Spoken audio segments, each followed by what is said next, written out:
A few months ago, I treated my girlfriend to a vacation in Paris. We stayed at some hotel called the Hotel Atmosphere. My job allows me to work remotely from my laptop on my own hours, so at some points during that couple of days there, I would sit in the lounge of the hotel by the Wi-Fi area to get my work done. My phone started to ring.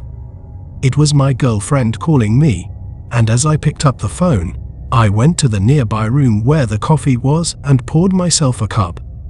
My girlfriend was calling me from the room, talking about the things we should do that day.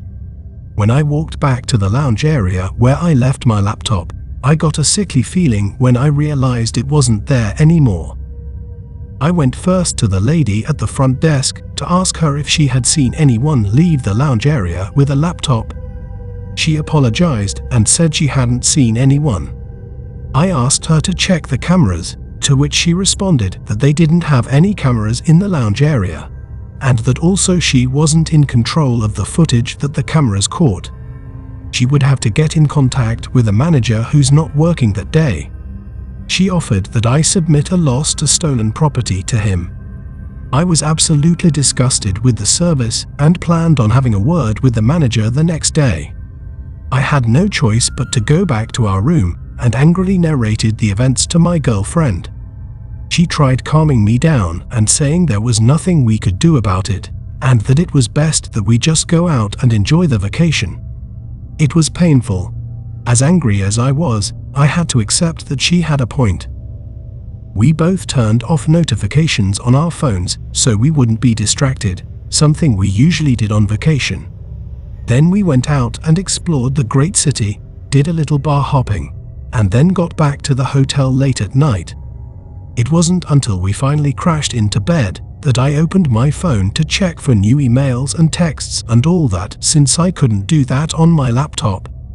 Now, when I was going through my email, I realized every single email I'd received that day was opened. This included emails from work and a couple of relatives. I started to panic because I knew how much delicate information I had.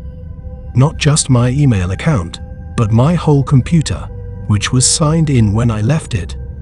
I basically had all my personal information saved on my computer, including home address, phone numbers, personal pictures, passwords, credit card info, bank account info. I was a fool for leaving it unattended for even a minute. I immediately changed all the passwords to my emails and other important accounts. But that didn't matter for what was about to come through.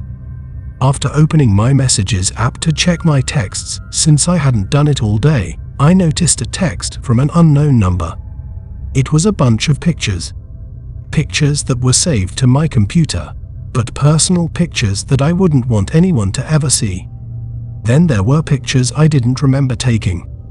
Pictures of the hotel hallway and a hotel door. It was our hotel tour. There was also a picture of me standing at the front desk talking to the lady about my missing laptop. It was taken from behind the glass door at the entrance of the hotel. And all the pictures was a text saying, "I have all of your info, including your address and your current hotel room." This was sent using an untraceable phone number. Don't bother contacting the police. The rest of the message basically demanded that I pay a certain amount of Bitcoin to a specific Bitcoin wallet, or else, it literally said, or else. I'm not even fabricating this. I didn't know what else to do besides show my girlfriend the messages as well as all the embarrassing pictures. She started to panic more than me, and she honestly just made me even more tense. I left the room to go to the bathroom to think. He was asking for $1,000 worth of Bitcoin, but even if I paid that, I had no reassurance that this person wouldn't share those pictures or keep my laptop or God knows what else. I decided that I wouldn't pay the ransom. My girlfriend agreed with my decision, and then we went back to bed.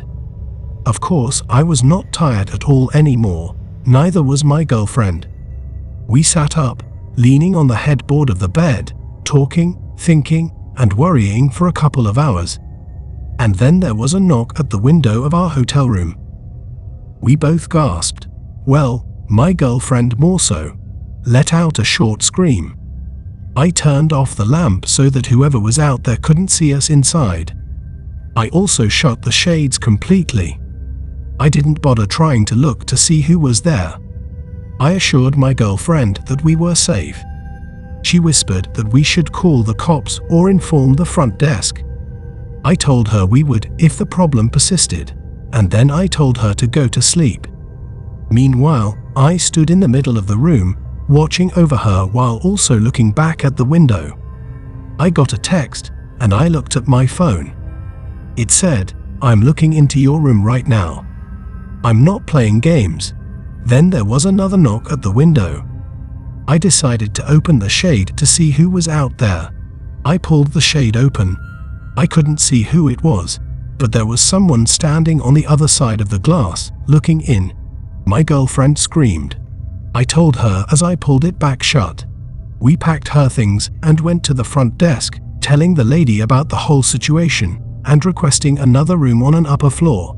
She said she would alert the authorities and gave us a room card to another room on the third floor for the rest of the night.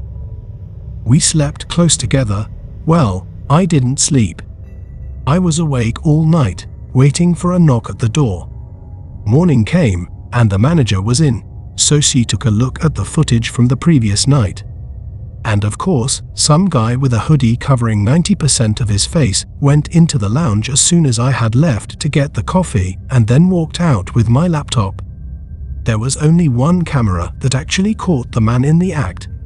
She said she would forward all the video footage with that man over to the police. We were out of there. I blocked the number that was texting me. I had to accept a fee, but I didn't want to think about it anymore. There was nothing I could do about where those pictures would end up or some random person having my address. I cancelled my credit cards and changed my passwords. There wasn't much else that I could do.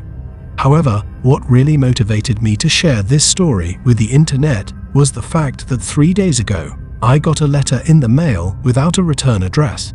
It was addressed to me. And it was a short, straight-to-the-point note saying, "I hope you haven't forgotten. I have all of your information still."